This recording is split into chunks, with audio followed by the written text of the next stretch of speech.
Olá, veja os destaques de hoje do Assembleia em Foco, segunda edição. O governo do estado lança operação especial para reforçar a segurança durante os festejos juninos em todo o Maranhão. Justiça Eleitoral intensifica a mobilização de mesários voluntários para as eleições deste ano.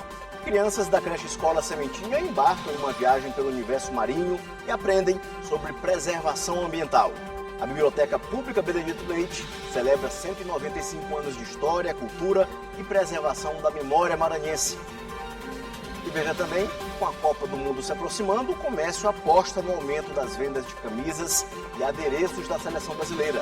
Assembleia em Foco, segunda edição, está no ar.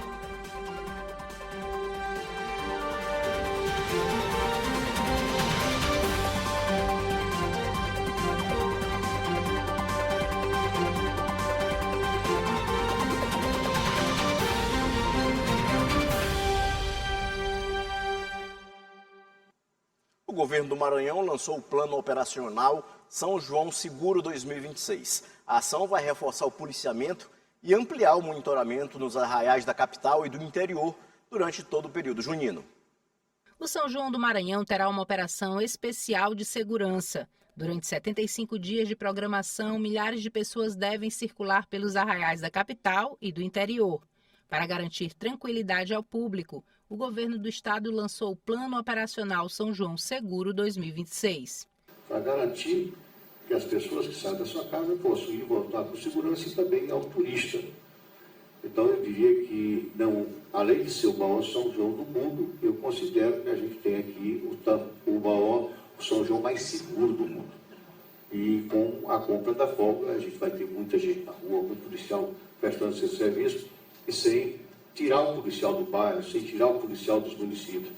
Eu não tenho dúvida que a gente vai ter mais uma vez o maior e o melhor e o mais seguro São João do mundo. O plano reúne Polícia Militar, Polícia Civil, Corpo de Bombeiros, Centro Tático Aéreo e outros órgãos parceiros.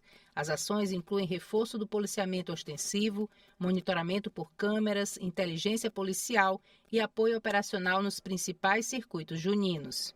O nosso planejamento, ele contou com várias unidades aqui, como o comandante do bombeiro, comandante da Polícia Militar, o delegado-geral, a perícia, o CTA, todas as forças de segurança aqui reunidas para que a gente pudesse ter esse final hoje e apresentar esse planejamento. Além do aumento do efetivo, a operação contará com tecnologias de monitoramento e equipes distribuídas em pontos estratégicos. O objetivo é prevenir ocorrências, garantir respostas rápidas e proporcionar um ambiente seguro para moradores e visitantes. Garantir a manutenção da ordem pública, da segurança, não só da população maranhense, mas também do turismo. A gente estava sentado até com o secretário de Turismo, a gente já tem outro planejamento também para atingir esse público que está vindo também para o estado do Maranhão.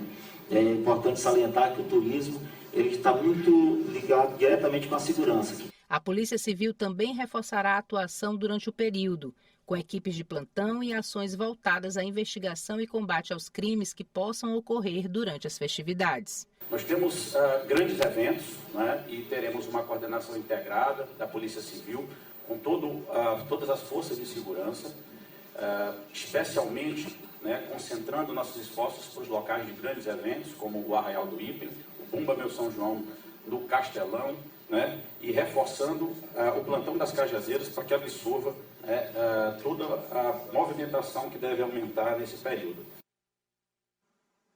As eleições de 2026 já começam a mobilizar a Justiça Eleitoral. E um dos pilares para o funcionamento das sessões de votação é o trabalho dos mesários voluntários. Quem pode participar?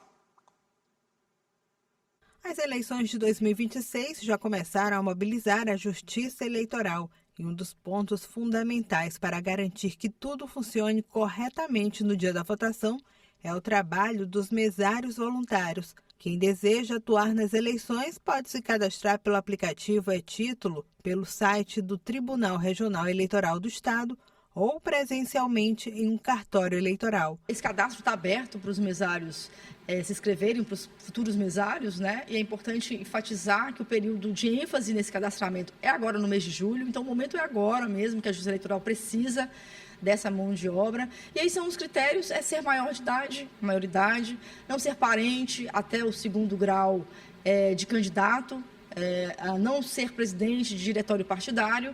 E aí a zona também vai analisar outros critérios convenientes àquela convocação daquela sessão que esse mesário futuro pode poder trabalhar. No Maranhão, considerando as inscrições de 2024 a 2026 no canal do TRE, constam 20.865 mesários inscritos, 2.258 só neste ano. No Maranhão, a expectativa é que sejam convocados 70 mil mesários e muita gente procura o serviço voluntário não só para contribuir com a democracia, mas também por conta dos benefícios ofertados pela Justiça Eleitoral. E aí, esse ano, nós temos uma novidade em especial para os universitários, que o TRE firmou um convênio com o TRT, com o TJ e com a Defensoria Pública, em que, além de ele já ter um critério diferenciado no TRE, que era uma coisa que nós já tínhamos nas eleições passadas, num seletivo de estágio, agora, no próximo ano, né, depois que ele ser mesário, os que já foram já vão poder usufruir nos seletivos desses órgãos, de ter um critério diferenciado ali naquela seleção do estágio, quando ele for fazer a sua concorrência. No primeiro turno das eleições de 2024, quase 2 milhões de mesários foram convocados em todo o país. Mais da metade atuou de forma voluntária. Para este ano, a expectativa é ampliar estes números. O mesário é aquele gerente mesmo de uma sessão eleitoral, né?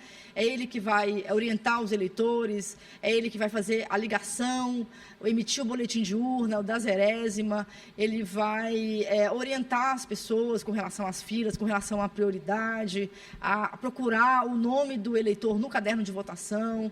Então, ele vai coordenar os trabalhos de votação no domingo de eleição. A vida marinha virou tema de descobertas, brincadeiras e muito aprendizado para os alunos da creche Escola Sementinha. Baleias, tubarões, corais, polvos e tartarugas ajudaram a despertar a curiosidade das crianças sobre os oceanos e a importância da preservação ambiental.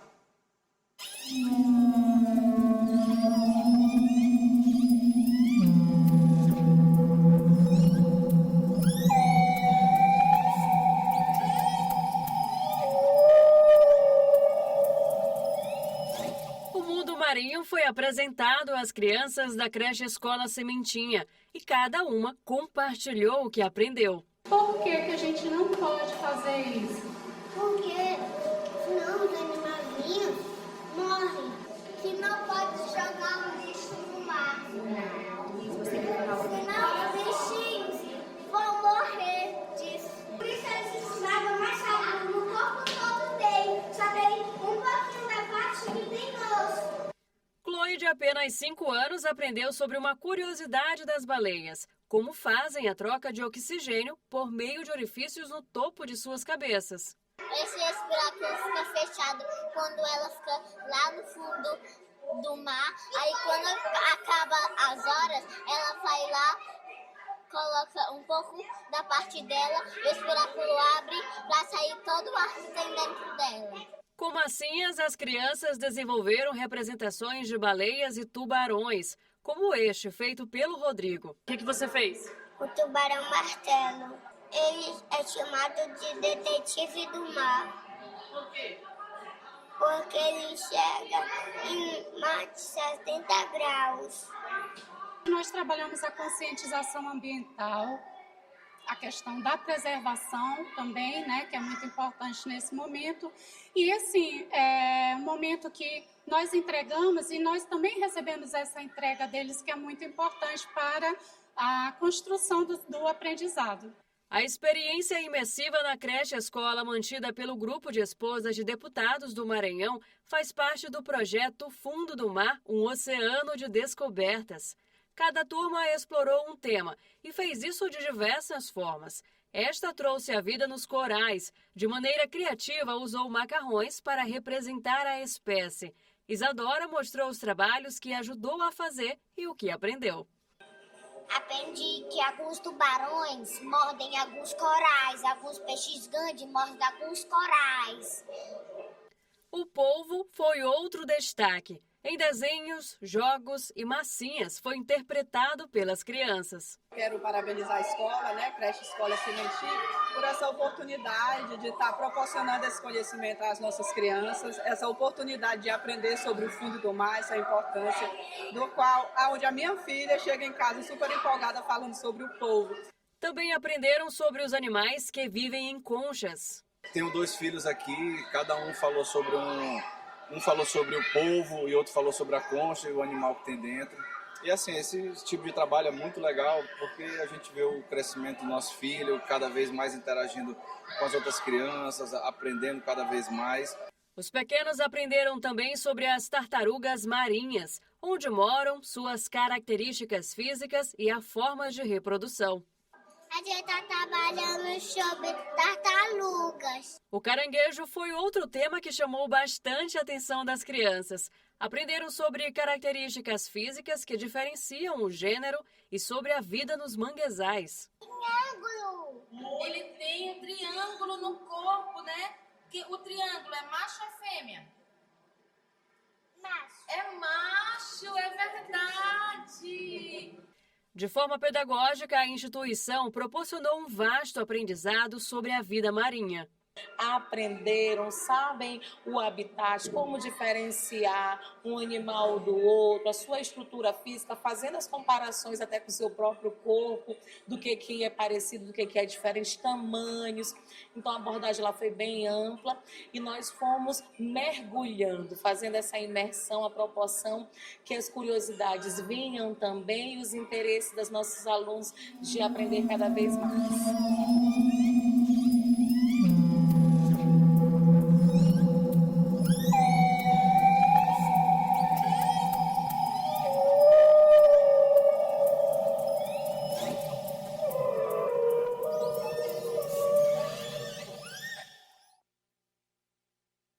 Veja no próximo bloco, a Biblioteca Pública Benedito Leite celebra 195 anos de história, cultura e preservação da memória maranhense. E veja também, comerciantes apostam no aumento das vendas de camisas e adereços da seleção brasileira. A gente volta já.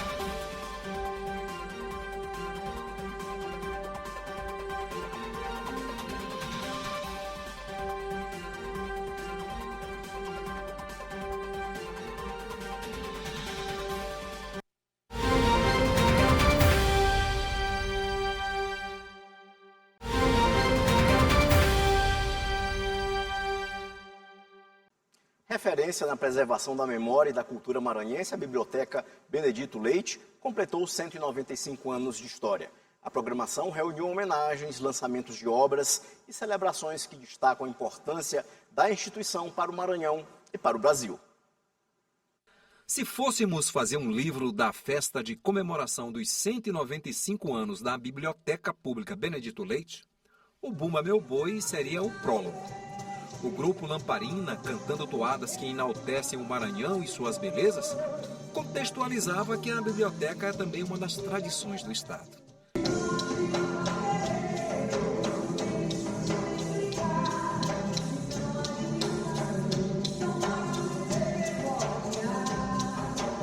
Que ecoa por meio de palavras escritas a nossa memória.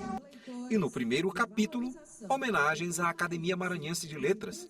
O escritor, ensaísta e crítico literário Alexandre Lago representou a academia. Ele lembrou da proximidade histórica da AML e da biblioteca. É um espaço público, é um espaço muito bem cuidado. O nosso acervo é um dos melhores acervos desse país e a estrutura física da nossa biblioteca realmente nos honra e nos dá grande alegria, porque é uma grande estrutura muito bem dirigida. Por isso, estamos de parabéns pela forma como está sendo cuidada a biblioteca e por termos esse grande presente, esse grande monumento, diria, cultural no estado do Maranhão. O segundo capítulo foi dedicado ao reconhecimento nacional. A coordenadora do Sistema Nacional de Biblioteca Pública do Ministério da Cultura veio à capital maranhense e participou da celebração. Ressaltou a importância da Benedito Leite. Mostra o quanto o Estado, e as organizações desse Estado estão dispostas a manter um espaço desse, porque é um espaço muito grande, né, com um acervo riquíssimo. Então ele é um local de memória e de representatividade para a literatura, não só do Estado, mas também para todo o Brasil. Então isso é muito importante nós, do Ministério da Cultura, estarmos aqui hoje, justamente para reconhecer esse trabalho que já é tão valorizado, não só pelas pessoas daqui, mas também fora do país, inclusive. No terceiro capítulo, o lançamento destas obras. Entre elas, o catálogo de jornais do acervo da Biblioteca em celebração ao centenário do Instituto Histórico e Geográfico do Maranhão. Eu acho que o Instituto Histórico e Geográfico do Maranhão, pelo que ele representa, já é um patrimônio, né, do Estado do Maranhão. Ele se insere no contexto do Estado como uma instituição de grande relevância, de grande importância na construção da história, nesse olhar para o passado, e projeta também para o futuro. E no quarto capítulo, os agradecimentos e o legado da biblioteca nos seus 195 anos de história. É uma história de resistência, né? Mas de conquistas. Foram muitas conquistas. É a segunda biblioteca mais antiga do Brasil. E a Biblioteca Benedito Leite, cada vez mais, ela ocupa um lugar de destaque no cenário nacional. E nós não podemos deixar essa data tão importante em branco. Então, e hoje a biblioteca traz para a população um presente, que é um trabalho que ela geralmente não faz, que é ela pesquisar e produzir o conteúdo para que outros possam fazer suas pesquisas. A Biblioteca Pública Benedito Leite é um patrimônio afetivo do Estado. Agora, para além das comemorações dos 195 anos, o que se celebra hoje é um espaço que vem por quase 2 séculos sendo resistência do conhecimento, guardião da memória e também contribuindo para a formação de estudantes, pesquisadores e de toda a intelectualidade maranhense. E no epílogo, os aplausos e a certeza de que a Benedito Leite é ao mesmo tempo tradição e futuro. É como se fosse o chão que sustenta a nossa memória e o voo que nos faz enxergar mais longe e alcançar o novo, que há de vir.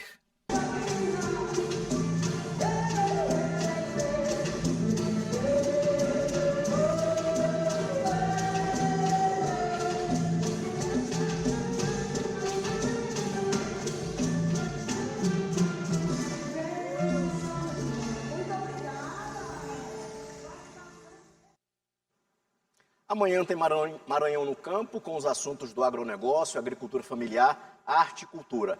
Quem faz o convite é o apresentador Mário Porto.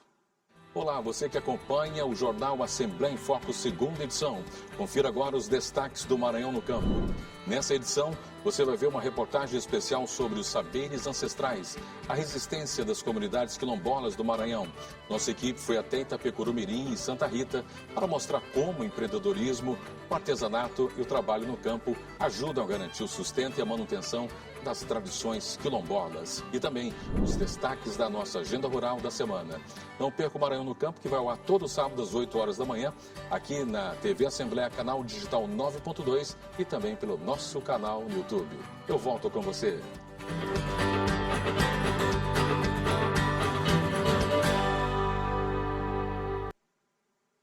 E vamos ver agora com a Ananda Fontinelli como fica o tempo no fim de semana. Boa noite, Ananda.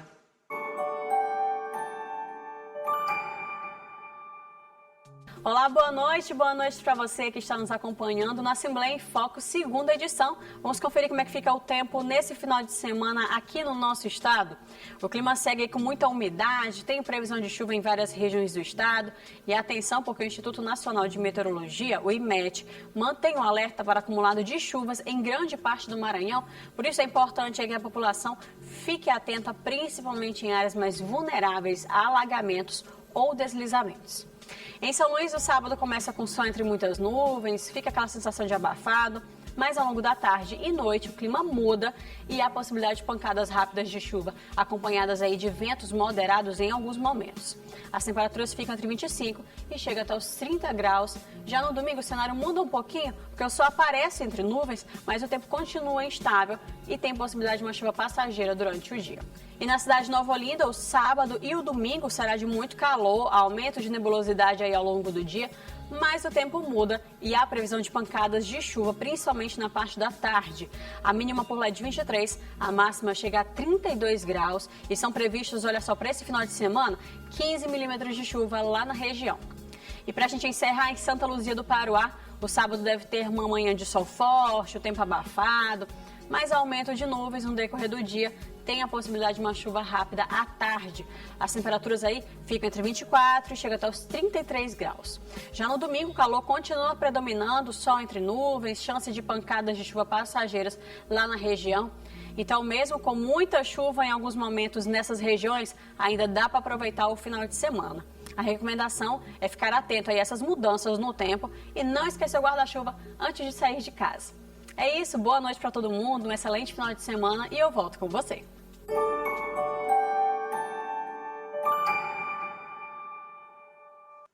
Falta menos de um mês para a estreia da seleção brasileira na Copa do Mundo e o comércio já sente os primeiros reflexos da expectativa dos torcedores. Camisas, bandeiras e adereços começam a ganhar espaço nas vitrines e a movimentar as vendas em São Luís. Falta menos de um mês para a estreia da seleção brasileira na Copa do Mundo. Já é o suficiente para o comércio se preparar. Na Rua Grande, em São Luís, muitos apostam na tradicional venda de camisas. Assim, depende muito do público. Tem público que prefere um modelo mais atual quando lança, teve sempre pessoal, mas tem aquele pessoal que gosta muito do modelo retrô, tipo daquele modelo de 2012 que foi campeão, a de 2014, as mais antigas também, mas no momento que está saindo bastante, é essa aqui, que vai para a Copa agora. Nesta loja, o empresário foi com cautela no estoque. As blusas femininas nas cores da seleção já estão na segunda remessa. A expectativa é que a procura aumente com a proximidade dos jogos. A gente já vem vendendo desde abril, tá? A primeira remessa já vendeu, das blusinhas femininas e uma parte do masculino. E aí vai vendendo, a gente vai puxando, que é justamente para evitar ficar com estoque após a Copa. Quanto mais próximo o Brasil vai jogando e vai se destacando na Copa, vai passando das fases, e aí é que explode as vendas. E o comércio aposta na empolgação do torcedor para aquecer as vendas, principalmente de itens personalizados e dos adereços, que este ano ganharam força com toda a variedade. E se depender do consumidor maranhense, não vai faltar produção para acompanhar os jogos da seleção brasileira. Se reunir a família, todo mundo equipado, é melhor. Se torna um ambiente mais alegre. Eu gosto de ir lá pro Maracujá, que lá minha madrinha decora lá a varanda e a gente fica na torcida. Tem que ter camisa, tem que ter a zoada, a pipoca, o refrigerante. Dá sorte. Dá sorte.